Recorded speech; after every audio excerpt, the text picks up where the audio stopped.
Hello, beautiful people. Good afternoon, wherever you're watching us from. Welcome to today's episode on the Monthly Inclusion Manifest with Emmanuel, the show that talks and speaks on marginalization, the trends, orientation, education, and opportunities. My name is Emmanuel, and I will be your host on this beautiful episode of the program. On today's episode, we will be discussing about the international student and the immigration system here in Canada. And joining us live on studio today is a special guest. When I mean special guest, I mean a very big special guest. He has been a lawyer for over an international human rights lawyer for over 12 years, and he has two masters from Oxford University, UK, and also York University. He will be doing justice to the topic that we'll be talking about today, and this person is no other person but Jake Okechukwu Efodu. So, on today's episode, it's promising to be rich, exciting, and of course, fun for our international students, both those that are in Nigeria, Africa, and those that are already here in Canada. So, keep streaming, keep sharing, and I will be back shortly.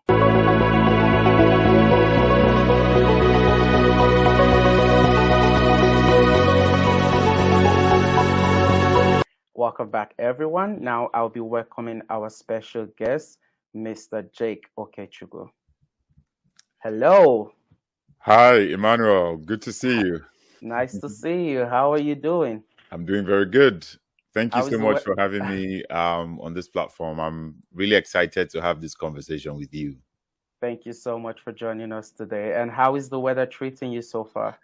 Very well. So far, so good. How's the weather treating you over there?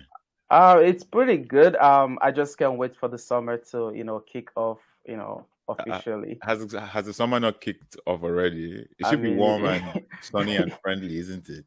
No. It's supposed to be hot. It's supposed to be hot. Just you want it hotter. Exactly. All right. So for the sake of those watching us live today, I have met you. I know you. But just for the sake of those watching, can you please tell us about yourself? Great. First, I want to say thank you so much for having me here on the Monthly Inclusion Manifest. I think this is a really great program to promote Afro Caribbean information, Afro Caribbean people, and you're really doing an amazing job. Well, my name is Jake Okechukwu Efodu. I am a PhD candidate at the Osgoode Hall Law School of York University. I'm an international lawyer. I've been a lawyer for more than a decade. My work centers around human rights law, and that's pretty much me. I was born in Nigeria, grew up in Nigeria, but I decided to choose Canada for my graduate program, and I'm definitely in love with the country as well. As you can see, my maple leaf pin. Awesome. Yeah, mentioning that you've been in Canada and you're teaching in York University, right? So now we're just gonna, take up our first question, and I'm gonna be asking you that now on a daily basis, you make an encounter with students. You come across these students every day, the international students. So now, when you hear of the word non-immigrants, what comes to your mind first?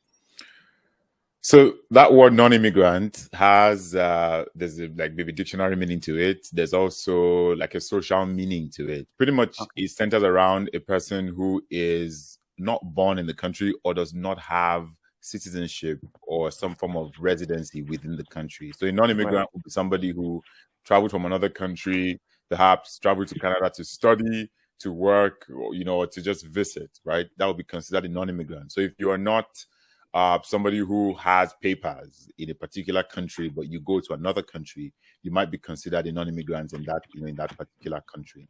And that includes the students, the international Absolutely. students. Yes, it does include international students. That's the category a lot of schools use to classify students who travel or who go to a different country just to study. So if you're from Ghana or Nigeria or from Jamaica and you're studying in Canada as an international student, you'll be seen as a non-immigrant.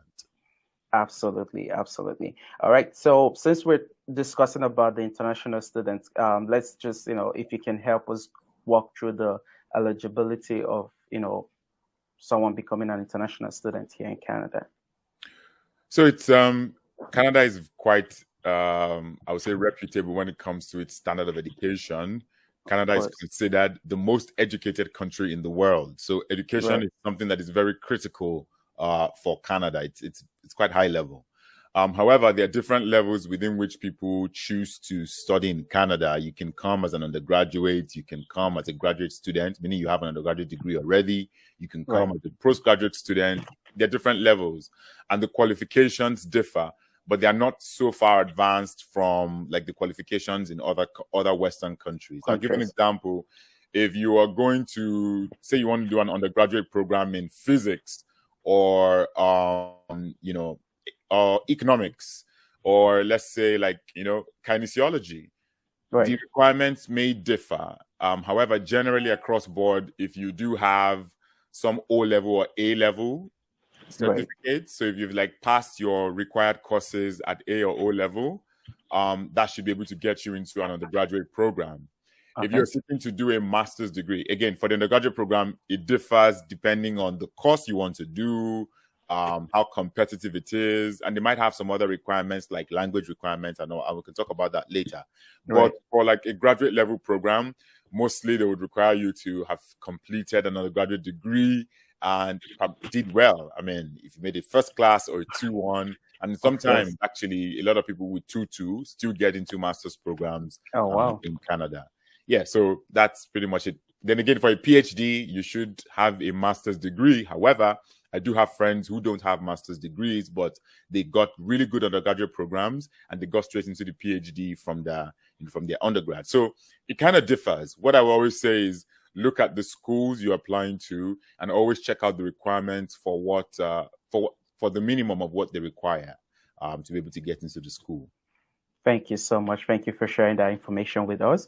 I'm just gonna quickly also, ask you to touch base on the steps that students from Nigeria, up how the process they can go through in order to obtain a work permit, study permit. Sorry. Good. I think I should maybe just share a bit about myself. I desired to do a master's program in Canada and I didn't Okay. know the requirements. So I was like, where do I start? And I had to like go online and just Google study permit in Canada. And of course, the Canadian government website came up. I looked at what the steps would take, what I'm required to have. And I remember thinking, this is a lot. Or like, am I going to be able to do this application myself? Because I'd never really Right. prepared to any country before. But I'm just saying this to encourage people that it's possible for you to do it on your own. You just need time, internet, and of course, the diligence to go through each requirement and make sure that you fulfill it. So, talking about the steps, I think first of all, you need to have a passport. Absolutely. Absolutely. No, I'm saying it because it seems like it's not something, to be honest, some people just forget. They think, again, if you do have a passport, ensure that the passport is a valid one, that's not expired. Always check those things. Fundamentals, have a passport that is not expired. Right. And then, of course, you need to, before you even think of applying for a study permit, if you're going to school, have admission. So I think the first step would be looking at how to get admission into a Canadian institution.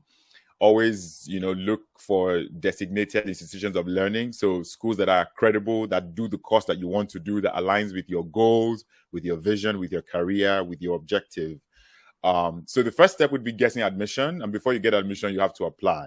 I always tell people apply to more than one or two schools just to, I'm not saying try your luck, but just to increase your chances. Increase your chances. Yeah. So when you apply to several schools, which requires its own list of things to have as well, but let me not go into that. But if you apply to several various schools and you've gotten admission and you've gotten an offer of admission, then of course you take your valid passport, you have your valid admission letter, then you go on that website, the Canadian website, and you begin to look at the steps for applying for study permit. Some of the things you would need to have would be, of course, an email address that you would use to register your profile. You would need to fill out a couple of forms that would ask you your name, your address, the school you're going to, how much you have, do you have funding, who is paying for your fees, is it yourself, is it your office, is it your relative, do you have a scholarship?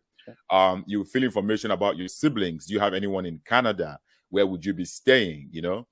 These are information you provide. So you fill out a couple of forms. You would attach some of the documents that you have, like a picture of yourself, a picture of your passport, a picture of the letter. You can do all of this with your phone. You can do this online. Wow. You upload them and you fulfill all the requirements. The thing about applying for a study permit in Canada is that there's some form of engagement between you and the IRCC, which is the body that goes through the application. They might look at some document, tell you, do this, provide that, go for medicals. Yes, you might be asked to do medical tests. You might be asked to provide evidence of certification to show that you can actually do the course that you're doing. It's not one straight jacket for everyone. But what I would say in conclusion is, make sure you have a passport. Make sure you get an offer of admission. Don't start applying for a study permit when you don't have admission yet. I know you have the desire and the hope, but always have that in question. And if you think that you can't apply by yourself, maybe English or French is not your official language or your proficiency, then you can think of getting like an agent or somebody who can help or assist you. And the last thing I'll say is, if by any chance you feel like you don't understand certain thing about the process, you can always call the school that you got admission from. You can always ask FAQ. There's frequently asked questions on the website, and then follow through. And of course, people like Emmanuel, who's doing such a great show like this, can bring experts to talk about this as well. Absolutely. Thank you so much for sharing that information and those details with us. We really appreciate. And in addition to that, when you talk about like the document that IRCC might be asking some of the students to provide, I do know that few months ago you did take to your Instagram page and you posted, writing a letter to the, Immigration, Refugee and Citizenship Canada, explaining to them why they need to waive the IELTS exam for international students from Nigeria. So my question is, what triggered you, or what like prompted you, into taking such action? So for me, when I started to do my master's in Canada, I was not required to do any English test. So the IELTS test is an English standard exam to show your proficiency in reading, writing, speaking, and listening English. So I luckily didn't have to take such a test. But there are a couple of people, both masters and even especially undergraduate students, who will be asked to write an IELTS test to show that they can speak, communicate, and write in English. So what I posted on my Instagram, I was telling people that, I and a couple of other scholars, we wrote to the Canadian Immigration Minister to explain why some of the requirements are a bit biased. Especially because, let me use Nigeria or Ghana, for example. We are an English-speaking country. English is our lingua franca. We speak English in Nigeria. We are mostly, if not everyone, studies in English language. We communicate in English. Our TV, radio, they speak English. So English is the language of instruction. English is the language of communication. So apart from the escalating, ridiculous expensive fees people pay to write the IELTS exam, we find that it's actually it's a lot discriminatory, to Nigerians. And so if I could give a little background, we did our research. We found out, look, Nigerians are we love education. Like we're one of the top most source countries for Canada when it comes to studying and contributing to visa application fees. So Nigerians pay a lot of money when it comes to visa application fees. In fact, contributing up to $22 billion that Canada makes from visa application fees. Wow. Yet, Nigeria has the lowest approval rate for study permit. Nigeria's approval rate is about 12% compared to countries like Korea or Japan with over 90% approval rate.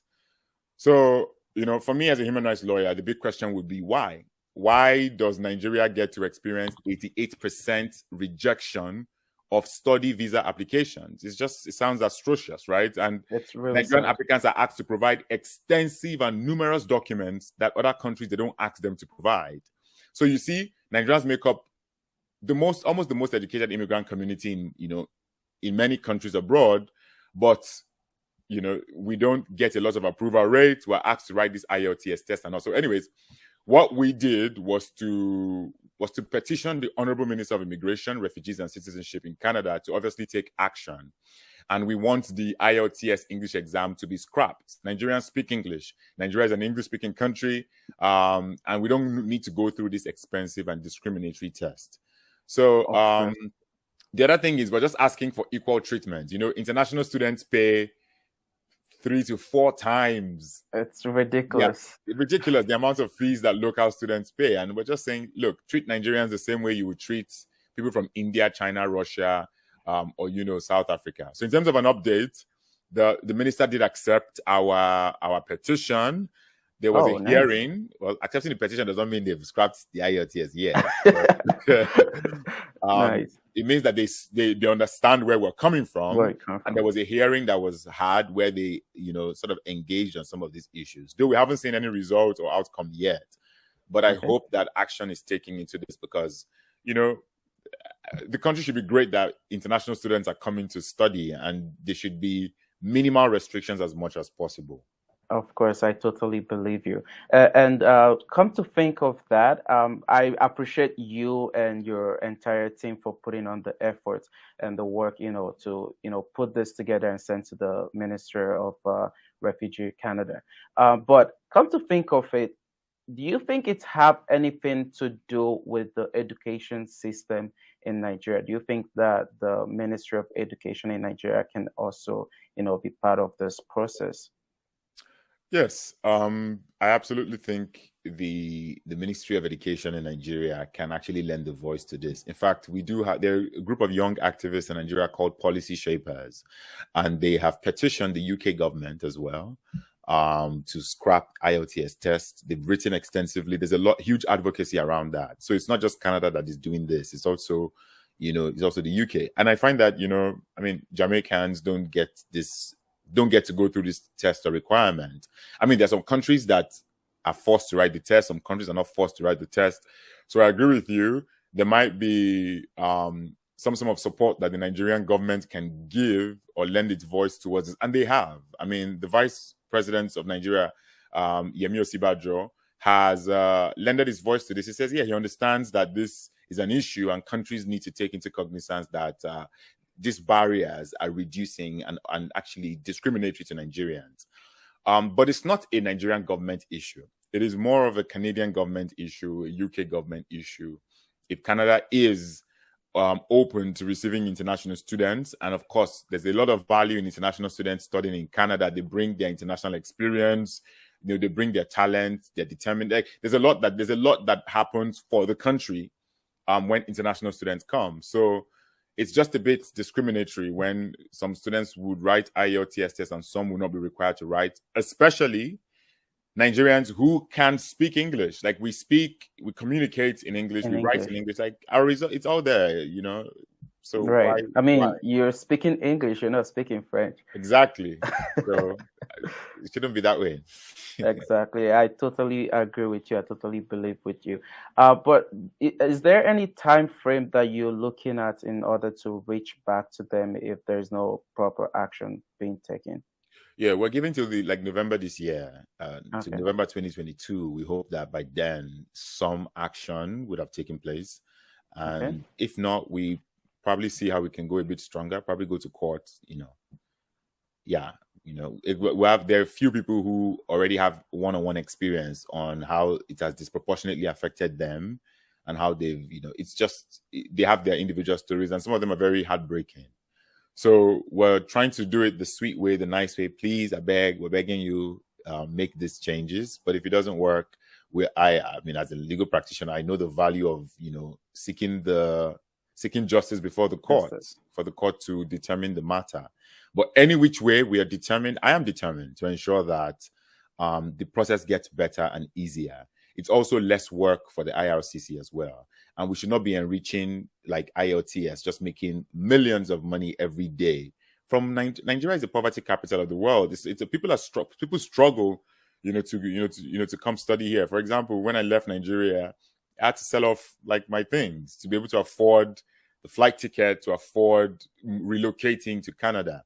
So I know the value of putting all your investment, putting everything down because you want to gain education in a different country. So as much as possible, the country can make it a bit less Easier. less difficult for people who Right. seek to do something good. Mind you, most people who go to study in Canada, when they learn and gain their degree, where do they carry out their skills? Where do they invest in the country? In the They country. end up contributing to the workforce. So it should be a win-win for everyone.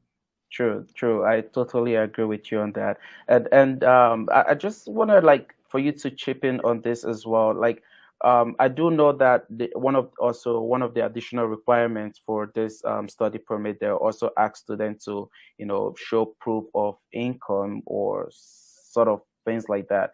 Roughly, like what do you think they are looking at? Like roughly, okay, this is the estimate that you should be able to provide in order to get a study permit, and what do you think that could be Yeah. done? So there is legitimacy in asking people for proof of income just to show Right. how are you going to fund your education. For Education. me, to be honest with you, I didn't have much in my bank account when I was coming to Canada to study. If it was based on my bank account, I don't think any school would have given me admission, or I would not even have gotten the study permit. But the good thing is I did get a scholarship. So I got a Oh, scholarship, well, various scholarships that combined together to show that it can sustain me throughout my stay. program. So Sure, your when they program. ask you for proof of funds, they're not just asking you for, do you have enough balance in your account to fund your studies? They're looking for, is there any form of financial backing? Do you like just prove in any way you can? And it can be in different ways. You can show that, look, you have savings in your account. You can show that you have a job that gives you constant income to show that you Income. can sustain yourself. You can show that you have a guardian or a spouse or an office or an organization that is willing to sort of you have financial backing. Some people even go as far as showing that they've got land, housing, properties, investment, so that to just prove that, look, if I begin my study, I would not be I would not face any difficulty halfway with like paying my fees, but also sustaining myself with rent, food, accommodation, like all of that. So what they're looking for is not like they're not trying to. It's not. Some people think it's like they're only looking for very rich people to study. No, they're looking for just show that you can afford your studies, So this. show that you have some sustenance, proof of sustenance. You have financial backing, and you have the ability to start your program and finish it to the end. Okay, thank you so much for sharing that information with us. Yeah, let's hope that the issue of the English text examination gets resolved in a very smooth way. But if it doesn't, Of course. I'm always available for the court case. I'm always available to be at the court. Good. I like that. I like that. Yes, I like that energy. We have to make a change, and it have to start now. Yeah. Absolutely. For the All betterment right. of both Canada and the other countries as well. It's for everyone. I mean, Yeah. it makes a legitimate claim. So it's not, we're not asking for too much. We're not. We're just asking for a little. Right.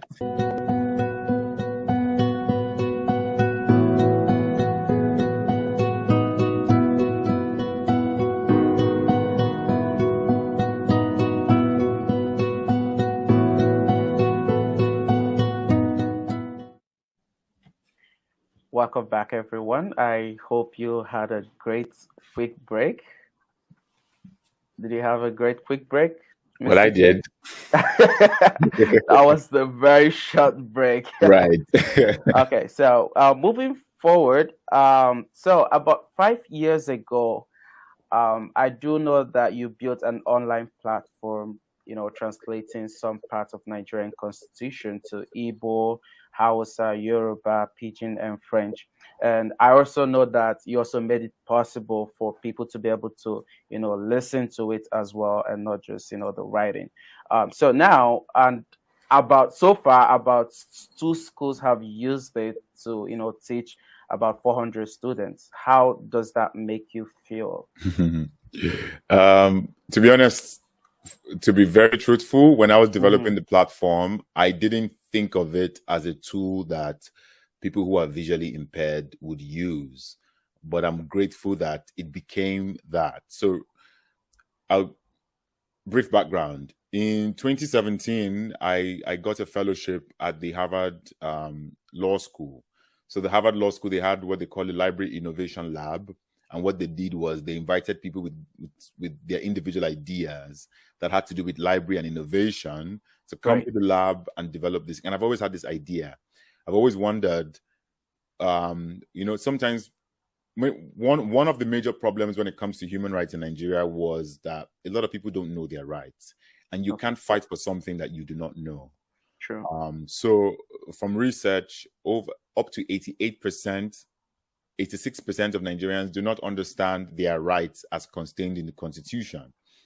So I thought one of the gaps would be a language barrier because, of course, not everyone goes to law school or even has a copy of the Constitution. But if there's a way that we can get the Constitution to be translated into local languages in Nigeria, maybe that would improve access. So with an escalating, the amount of mobile phones in Nigeria has just been in a geometric progression. Like, so many people use mobile phones. So I thought that's a good opportunity, create a platform that people can actually get information about the law. So I called it Law to Go, law on the go, on your phone and everything. Wow. And it was really great. So first thing, I took the law in the Constitution, and I did something difficult, but I'm happy I got friends who worked with me. The first thing was to make the law, to change it from like legalese, like complex law talk, to simple English. The laws are very complex for a non-lawyer to understand. You see things like suppose, should, in case, if, maybe, perhaps, like just, complex words. So I broke it down from complex legalese to simple English, and then I translated it to Igbo, Yoruba, Hausa, which are the 3 dominant languages in Nigeria, but also to Pidgin, and French because Nigeria is surrounded by French-speaking countries. And so I translated them into these languages, which was great. But then I thought, why don't I also create an audio version of all of them? Wow. So I called friends of mine who could speak these languages, and in my house, we would use a local microphone and we recorded, and then it was brilliant. So on the platform, law2go.org, you can read the law, the Constitution in English, in Pidgin, Igbo, Yoruba, Hausa. You can also listen to it, which is interesting because I had to now use examples, anecdotes, to let people understand what this section is saying. You have a right to life. What does that mean? You have a right to dignity of human person. No one should disrespect you. No one should force you into slavery. You have a freedom of expression. You can say, you can share your ideas, or communicate with your friends. You have a right to associate with other people of like minds. And these are the limitations. Just don't abuse somebody. Don't lie. Don't defame. Don't perpetrate hate speech. You have just explaining what the fundamental rights are. Groundbreaking, but to speak them in these languages. And so therefore, I discovered that the School of the Blind in Abuja adopted it as a teaching material for the students. Wow. And another school as well adopted it as well, because, since they can't visually see, they can listen to it. Exactly. And I think it's the joy of anyone to just hear that, people are benefiting from your platform, and it's helping as an educative resource. Wow. This is really, really brilliant. This is really, really brilliant. Maybe in a few years you should, go for the president of Nigeria. if because you're putting so much effort in that country, you're doing a lot for our country. Thank you so much. Thank you. So much. Anybody can do anything anywhere. I see myself as a global citizen, and I feel like humans can make impact anywhere and anywhere they find themselves. Like when I first moved to Canada, even though I was just a newcomer, I was trying to settle in, I was doing a master's program, I also had to find community activities to get myself involved in the community. And one of the things I did was I joined what they call Habitat for Humanity, and they would take us to some remote areas to help contribute in building houses and stuff. It was tough and difficult because the weather was really cold, but I made friends, and it was my way of engaging in community activity. So it doesn't matter. I would do this for anyone, anywhere. But of course, Nigeria is a country that needs a lot of social entrepreneurship and the investment of everyone in any way possible. This is a small thing, translating the Constitution into local languages, but it's a big thing for some people who have never understood or had the opportunity to read the Constitution, but now they can listen to it. But not only that, they can listen to it over and over again. They can learn from it. And my greatest joy would be seeing some of these visually impaired young stars desiring to become lawyers in the future, and that would be great. Absolutely. And what was the major challenge that you faced while working on that project? I'm not quite sure, which tribe. I know that Chukwu is Igbo, but you did mention you translated in Igbo, Hausa, Yoruba. How did all of that happen? Now Do you it know was how to speak? Not like speak, but understand those languages. okay. So I speak some Igbo, I speak some Hausa as Okay. well, but it will surprise you Okay. to know that my level of competence or even my proficiency in those Wow. languages, I would not say they meet the benchmark to be recorded as standard. Do you get what I mean? Like Yes. when it came to looking at some words, I was like, okay, what does this, how do I translate this Yes. in Yes. this language? Because some laws are very complicated, right? Right. For example, the word discrimination, I was like, you have a right to freedom from discrimination. How do we say this in different languages? So that was one of the Languages. major challenges. I had to engage with people who are proficient in the language, and there are a lot of dialect within each language. So Igbo has different. There's Imo Igbo, Abia Igbo, Abia Anambra Igbo, Igbo. even in Anambra True. itself, or Lu Igbo, or Kuzu Ebonyi. Igbo. It's just different.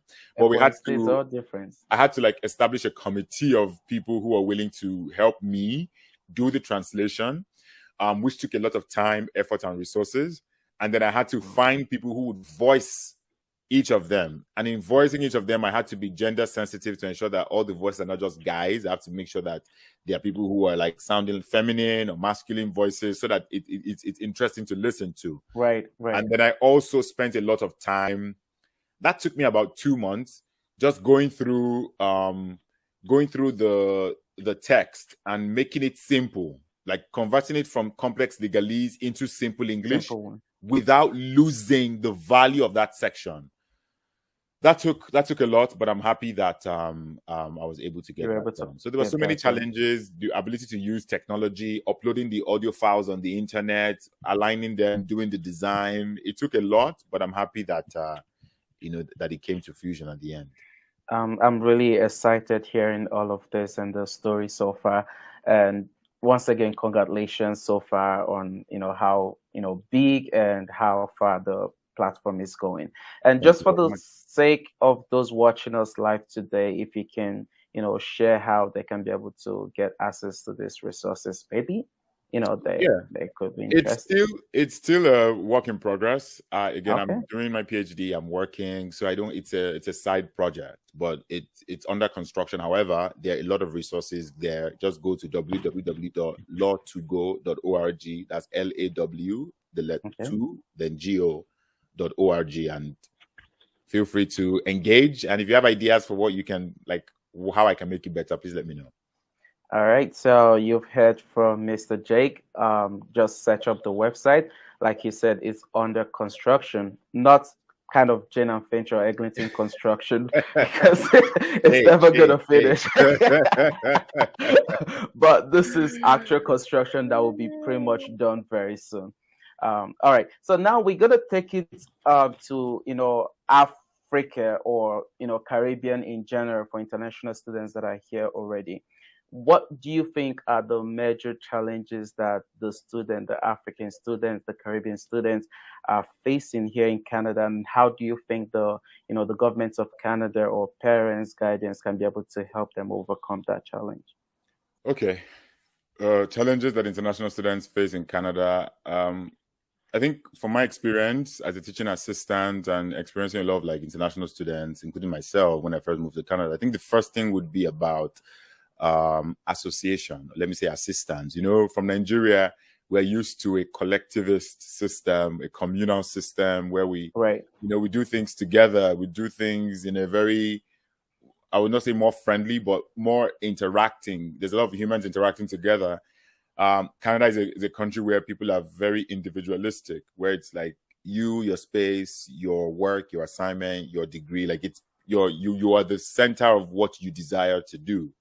Nobody's forcing you or anything. You have to make sure you meet your deadlines, you do your work by yourself. So absolutely, the first challenge would be that, I would not say lack of association, but a different type of associating that comes in Canada.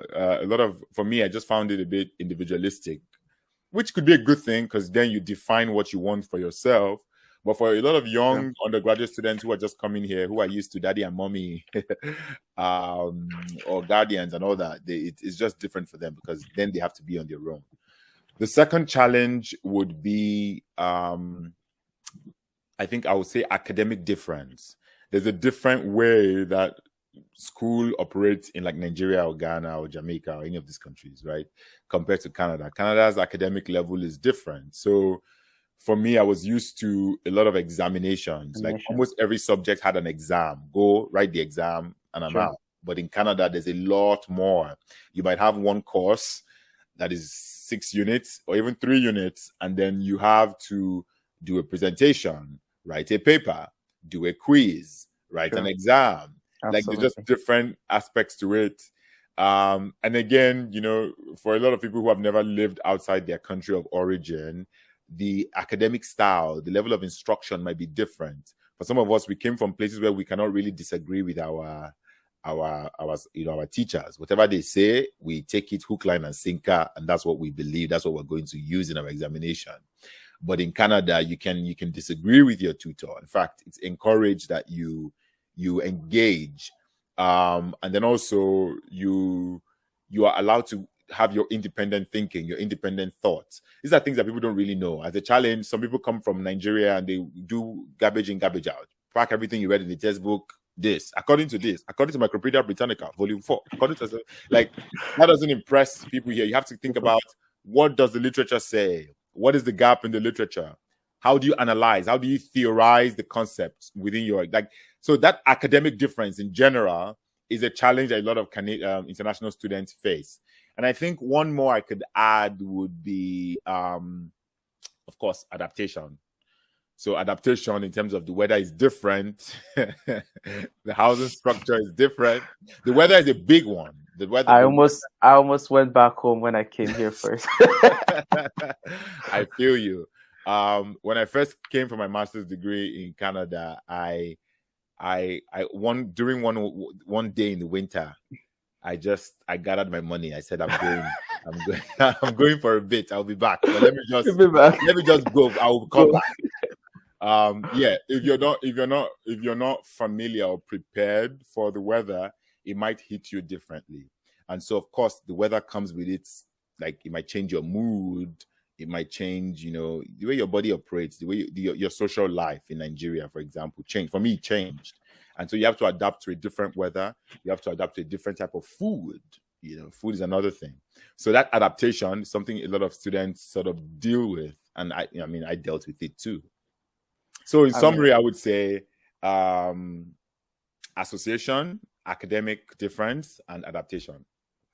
Honestly, I totally agree with you. Most especially the part that you said, disagreeing with tutor, and if you do that where we come from back home, that's carryover. Like there's no negotiation. That's carryover, and they don't know it. Yeah, I did it back home and it didn't go well. It's only intervention of God that saved me.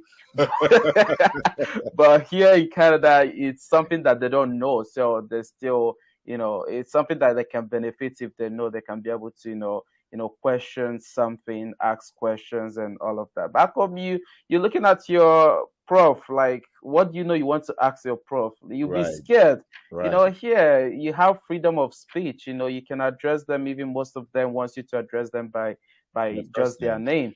But go back home and address your lecturer by just their first name. You're definitely going home with carryover. Like you're definitely going home with carryover. But yeah, moving forward, like, do you think it's an easy process for these international students to obtain a work permit after they're done with education here? I wouldn't say it's difficult, but I wouldn't also say it's easy anyways. I think the fundamental way the post-study work permit works is the amount of time you spend schooling, you get a commensurate work permit time. So if you studied for 1 year, after your 1 year program, you are entitled to a post-study work permit for 1 year. So it's not difficult. It's much more of like a procedural thing. Once you make the application, fill out all the requisite details, you definitely will get the permit. I wouldn't say definitely, but you most likely will get the permit. Okay. Most people do get the permit when they're done to be able to work. But also, even whilst you're schooling, it's on your study permit. It says the amount of hours you are eligible to work. So I worked through my master's program, and I'm working now anyways. You can work for 20 hours a week, or even more if you work within the school that you're studying in. So the ability to work whilst you're in school and the ability to work once you're done with school is something that it's pretty much guaranteed. And I think for a lot of people, working is the end goal for them. They're getting a Canadian education so that they can use it to work or relocate or establish a new life in the country. So the government, they are aware of that. They're familiar with that. However, there are people who may have applied for their work permits and they didn't get it due to several reasons. Maybe they didn't fulfill the requirement, or they're missing some information, or they have an issue they need to sort out before they're given that post-study work permit. And these permits can be renewed as well. Both the study permit and the work permit can be renewed. Thank you so much for sharing that with us. And if you don't mind, can you also, tell us some few things that you think might be a huge mistake for, some of them not to get their work permits after graduation? Something that they should, try to avoid while, still going through school. I mean, first, the most important one is don't fall into trouble. Right? Stay out of trouble. And by trouble, I mean, like, don't get complicated into any legal issue at all. It's always good to understand the country you're going to, understand the dynamics. What is the rule of law in this country? What do they accept or not? Like, understand that Canada is a progressive democratic country that values human rights. And pretty much every information you need to know about the country is online. So it's important that you follow suit. Again, don't get into, I mean, you might have issues with law enforcement. You're a human being. Anything can go wrong. But as much as possible, if you're a law-abiding citizen and you desire to be that, you should really have no issues with your applications and all. But also, again, if you I find like a lot of Nigerians are very like diligent and hardworking. So anybody who leaves a country to go to another country, we don't just joke. Like, we're serious with our jobs, with our school, right? Absolutely. It just might be difficult in the first few years, but after a while, you acclimatize, you get used to it, and you grow. Like, give yourself time to adapt, to the place. But the last thing I would say is you need to even both the post-study work permit as well as your study permit, you need to read a lot. Everything is online. This is not like information is not in a file or a jacket somewhere. When I was applying for my, my study permit and all my permits, I would dedicate 1 hour every day, maybe 1 hour before I sleep, just to read what are the requirements, how do I apply, who can apply, like go through it, learn, read. I even have a folder on my phone, on my laptop, where I see something, I drop it there. I see something, I drop it there. Information is power. So sometimes when people get rejected, it's because they missed out on information or they misrepresented. Maybe they said something they were not supposed to say. Sometimes you didn't intend to lie, but you did not say it right. I believe you.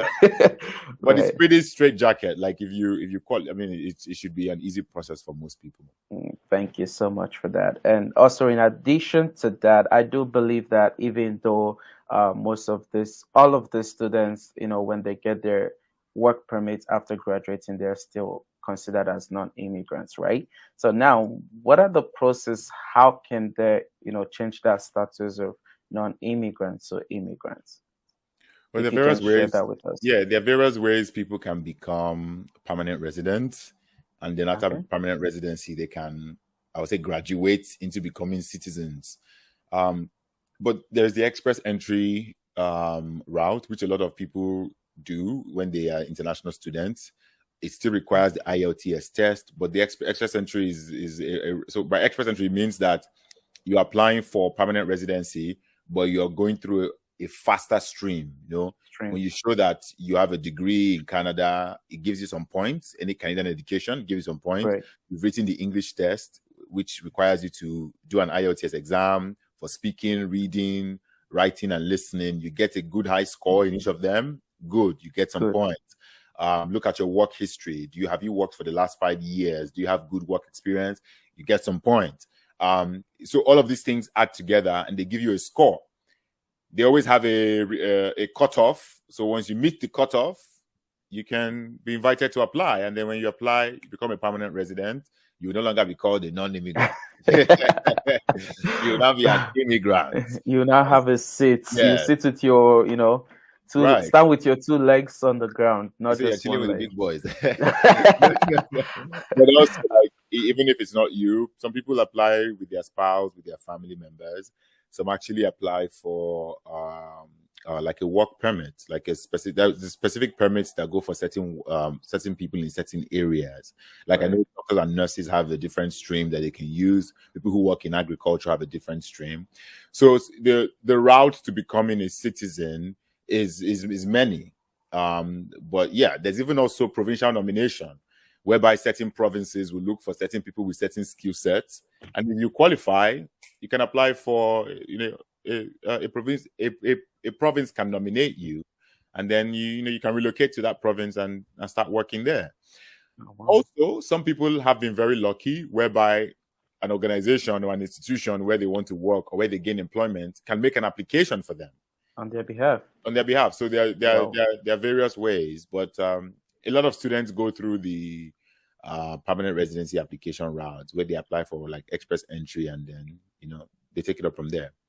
Wow, this is really interesting to know. I don't know all of this information. So if you're watching us live today, I hope you are learning, and I hope you have learned something today and you're still learning something. Try to make sure you make use of these resources and the information that Mr. Jake is providing for us today. So now I'm just gonna, ask you to give advice to the students that are back home in Nigeria, Ghana, Africa as the whole, Caribbean, that applied for study permits and they're still, waiting to hear from the government of Canada. What advice can you, share with them? So I'm not the government, but I'll just say have patience, because I had to learn to have patience myself, because it takes a long process. Have patience, do your part. Like, I made it a point of duty to be checking my account frequently, just so I know when a message has dropped and all of that. Like, a lot of people have missed out because they don't check often, they forgot even. So, I mean, do your part, but also have patience. It takes time. One thing you can always go, if you Google processing times, you see wait time that it takes. Sometimes it increases up to 27 weeks. That's wow. Apply early, have patience, and do your part. Make sure you cross every T and dot every I. Then I'll also say, if you've been rejected before, I know it's painful. It can hurt in there. It can be very painful. You can even cry, and that's okay. But you can apply again. Oh, wow. In the words of Aliyah, dust yourself up and try again. I know people who have been rejected 2 times. So they have many chances. And they kept on, and they finally got it. Find out what it was that they rejected you on. Try to work on that, and then apply again. Sometimes it's not always the first go, but don't lose hope and say, "Oh, I did not get it," meaning I would never get it. No. Try again, and you will. So have patience, and if you've not gotten it, try again. That would be my advice for anyone applying. Wow. So if you're watching us live today, you've heard what Mr. Jake has to say, that the government of Canada is a government of many chances. So if they failed you, you can try again. You can keep trying. There's no limit to it, I believe, right? Mm-hmm. Or am I wrong? Yeah, and then of course you can ask people who in Canada, how did they do it? How did they get to the program? Exactly. There's a lot of information you can get from friends and from online and all. It's just a lot. Canada desires to have people come to Canada. The country has a plan to increase its population, so they're looking for people to come. However, they're looking for people who have something to give. Maybe they've got some level of education or some skill set. So. Don't give up. Just try again. Seek information, find the right information, and keep trying. Thank you so much for that. And what advice also do you have for international students that are here in Canada as general advice? I'll first say wipe your tears. I'm joking. Okay. But Should yeah. I help them wipe tears? I mean, Okay. when we move to Canada, we have expectations of like a rosy life and everything will be, there will be money and No, everything will don't be great. remind me that. Don't remind Right. me. But it's not always like that. They're good. And for example, moving to Canada, I realized that they don't take the light here. There's electricity 247, internet access is fast. They're wins. They're things you're like, oh great. Big libraries, your opportunity to live the life you want to live. But it also has its downside. So, there are people who come and they face depression because they're alone and it's cold and, Of course. the food might be different. You might face some health challenges based on the weather, based on the food and the climate. Things are in Nigeria, we used to pay rent once a year, but you have to learn to pay bills once a Every month, month. every month, God. In Nigeria, we recharge our phone with, recharge credit on our phone. And if we don't have money, we don't recharge and we're fine. In Canada, whether you use your phone, whether you don't use your phone, you pay every month. So just, the advice I would have anybody, just as much as possible, try to acclimatize, and also don't compare your life in Canada with your life in Nigeria. Don't be like, I was a director in Nigeria. How can I come here and I'll be, driving Uber or whatever? There's dignity of labor. Like, learn to acclimatize, learn the culture of the people, but also learn to integrate, learn to have fun, learn what is the Canadian thing to do. My first year of coming to Canada, I remember traveling to Saskatchewan, which is a different province, and I went for a hockey game. And I was like, oh my God, I had a good time just learning the Canadian sports spirit because I wanted to integrate faster. Wow. So it's important that you do that, but also like live, learn, laugh, like enjoy as much as you can. But the point is, when people are excited, I'm going to Canada, yay, finally, I also give them the subtext, the footnotes. Get ready, the weather. Get ready, the financial obligations. Get ready, the standard of education. Get ready, some of these things that you need to know. Very important. I honestly do wish that most of the international students, or if if you're watching us live and you're planning to come to Canada, you can reach out to Mr. Jake, because there was this. I think one of the international students that just came a few months ago. I saw you posting, showing him around the city, trying different food, and welcoming. During my own time, nobody did that. So if you're watching live, I just coped. It was just by the grace of God. It was just the grace of God. But if you're watching us live, I'm hoping that you're benefiting from the information that you're hearing today. And if you need any, help with, settling, reach out to Mr. Jake. He's always there to show you around the country. I have been always this one there, reach out to, I think I don't have work. You just say, no, usually they put something for father for the truck. They'll put something in the truck. But I'm just saying, you can always ask questions, and if he has time, he will be able to. Sure. Respond to you. Just like you mentioned, the chap that I showed around, 17 years old, coming to Canada for the first time. I didn't do much. And I'm saying this so that other people like you, other people who have been in Canada can also do for other people, Right. When I came to Canada, I didn't know anything, didn't know anyone. I had no clue. Like, I suffered. Like, imagine just not knowing how to even operate a heater. I didn't know that they used to operate it. Like, there's a lot of things I didn't know. Wow.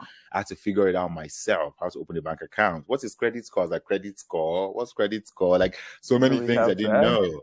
Right. So it took me like a year for me to find my bearing. But I figured, why should anybody have to go through this? So if a colleague reached out to me, his son was coming to Canada. I said, why not? So I just took him on I'll call it a 1 week intensive.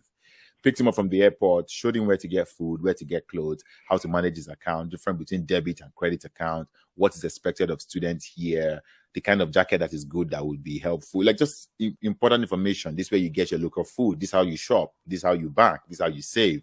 This is how you operate in a residence. This is how you communicate to people. Don't email people and go and write God bless you at the end. Not everybody is doing God bless you. Doing God bless you. Right. Like just those little things are quite helpful, and he really appreciates it. In fact, on his own, he went to baseball game. I've never even been to one before, so yeah, Wow. anyone who can do that for any other person, that would be great. That would be great. Thank you so much for that. We really, really appreciate you. And now, just in addition to just what you just said, when you came to Canada, you don't really know the basic things or like, most of the things that you know now. Let's take it a little bit back to your youthful stage when you were 12 years old.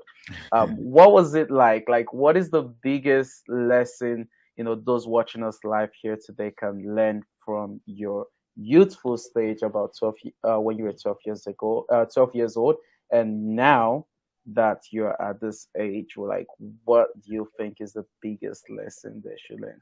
When I was 12 years old, I don't think I I was mean, any, I don't think I was anything to write home about. I was wow. a what we call olodo in Nigeria. Like, Wow. I wasn't academically sound. I saw the result you shared. Yes, so It was F perfect. F F F. Perfect. Wow. So I shared on Instagram, I shared a picture of my results from school when I was 12 years old. And I pretty much failed, if not every course on there. Wow. Because I was a confused 12-year-old. I didn't even know, like it took me a while. I was not like my peers. I was not like confident 12-year-old. I know everything and all. Of course, I had my own things that I liked. I was an odd child. But academically, I failed. I failed woefully. And I remember my Wow. parents just being like, now, wow, all this, I was that child where you just, anyway, like my dad would Anyways. say, at least you have older ones, you have other children aside you. Um, Wow. and I shared it on social media because I wanted a lot of young people to stop putting pressure on themselves. People who are 12, 13, 14, they're always talking about, will I be rich in the future? What will I do as a job? Should I be a doctor, lawyer? I'm like, at 12, I didn't even know. I just wanted to get to the next class. I Next just wanted class. to, Can they just give you let me that just pass? thrive. Like, people are so upset. Like, and parents do it too. Forcing the child, why did you get B in this? What about C in this? I Seeing this know it's great for every child to get to A's have and good all, grades. but not everybody can get A's by that time. And you not getting A does not mean you're not an A student. So I shared that result from when I was 12 years old. And I wrote that, look, I have 5 degrees in law and I'm currently doing a PhD. So it didn't stop me. My performance at 12 years old did not mean I turned out useless in my adulthood, right? I got a diploma in law. I got an LLB in international law. I got a barrister of law certification from the law school. And then I went to do my master's at the University of Oxford. And then I came to York and I did my second master's. And then now I'm doing a PhD. Like, so I'm not even saying I'm an achiever. Hey, look at me. No, I'm just saying people grow differently, and the ability to fail sometimes a good opportunity for them to get better at themselves. Also, young people who are between 12 and 18, you might not have everything, you will not even have everything figured out. Give yourself a break and appreciate what you can do per time. Like, just that willingness to learn, the opportunity to thrive. Thank you very much. Thank you so much for joining us today. We will definitely keep in touch and we will see you again on this show. All right. Have a great day. All right. Take care. Have a good one. All right. So thank you so much for those watching us live today. You've heard it all from our special guest, Mr. Jake Okechukwu. I know you learned something today. I'm definitely going to see you on our next episode, which is going to be next month. Let me know on the comment section if there is anybody, any special guest that you would like me to invite on the next episode, and I'll be reaching out to that guest. And let me know what you think on the comment section. What you've learned today. Is there any information you want to add to this, or is there something that you have to share, or have to let us know, and I will be glad to answer that as well. Thank you once again for being part of this show, and I will see you on our next episode. Thank you.